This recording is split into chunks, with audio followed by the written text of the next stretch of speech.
Arthur's Puppet Theater presents Cinderella.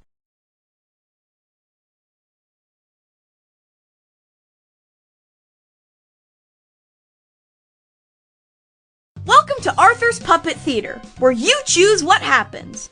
First, choose who's playing each part. Who do you want to play the lead role? I'm ready for this. Who should be the fairy helper? All right.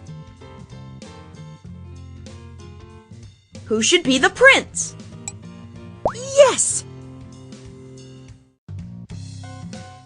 And that means I am the narrator. Hey, thanks!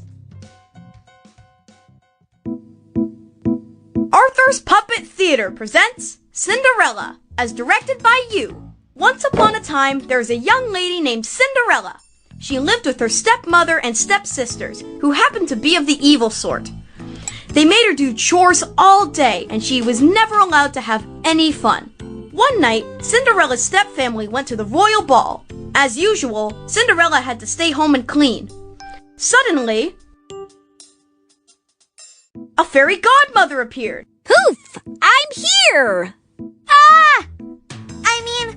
Who are you? Why, I'm your fairy godmother, dearie. I'm here to get you to the royal ball.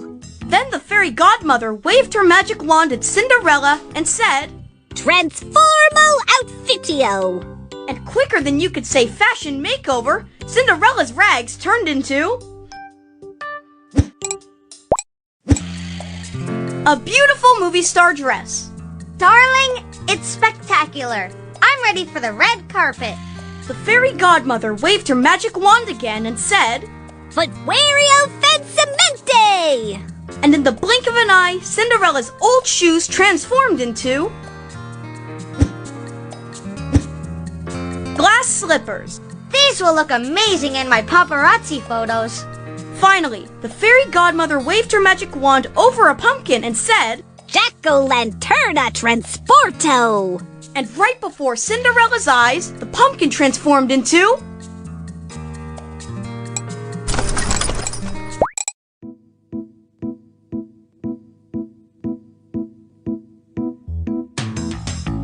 a magical carriage. This is lovely, darling. A classic. Like me. Well, my job here is done, dearie. Have fun tonight. But remember, you must return by midnight, or else. Well, gotta go. Disappeario myselfo. Poof! Cinderella couldn't believe it. She was finally going to have some fun. She hopped in the magical carriage, which, to be honest, smelled very pumpkin-y, and rode off to the royal ball.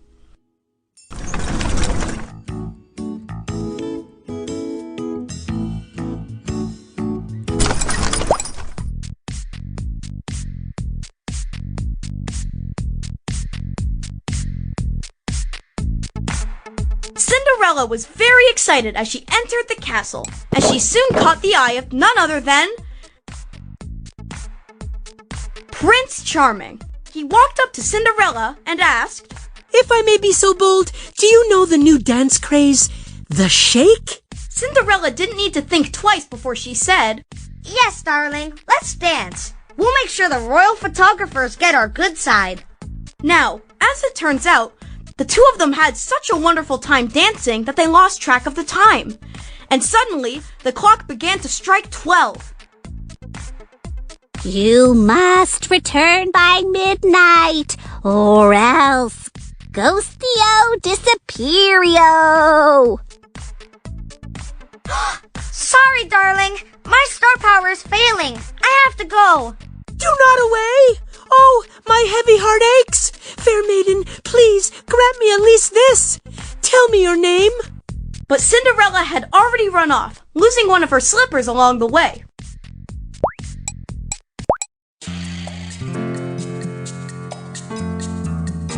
Outside the castle walls, Cinderella heard the final stroke of midnight fade away.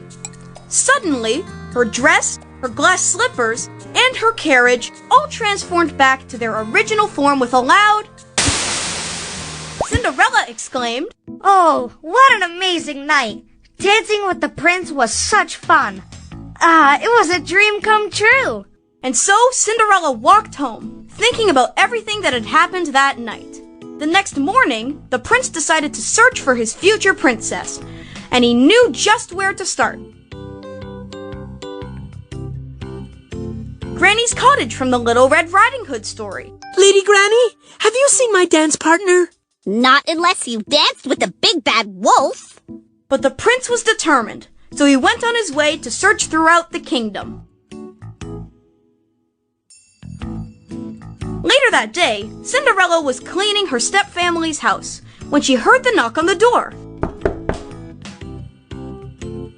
It was the prince, and he was holding the missing glass slipper. I've been searching throughout the kingdom.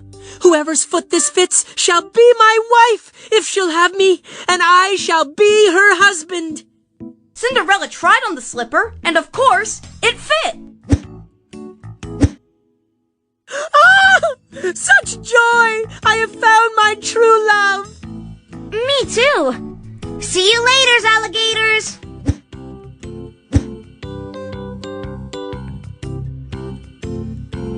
So Cinderella and her prince returned to the palace and lived happily ever after. And the moral of the story is, if you ever have the chance to dance in a castle, do it! You never know who you might meet. The end.